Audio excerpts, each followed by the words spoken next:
Hi, my name is Manny. I'm the service manager at Porsche Ontario. You may have heard of the Targa project that we're doing. The car is completely stripped now, and we're about to remove the engine from our 1989 Targa project. And the engine is going to be completely disassembled and inspected, check the parts out, replace what needs to be replaced, and do a complete reseal because it does have quite a lot of leaks. We thought it would be a great idea to show you the last time that the engine is going to be started before the rebuild. So check this out.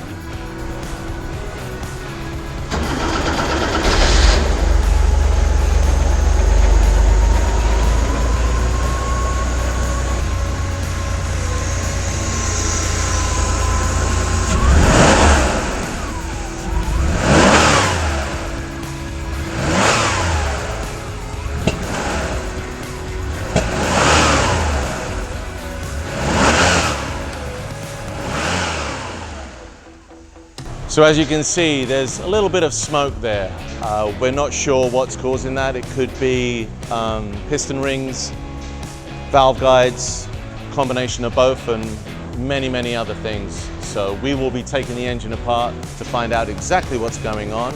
And hopefully the next film you'll see of the engine running is going to be substantially better. Thank you.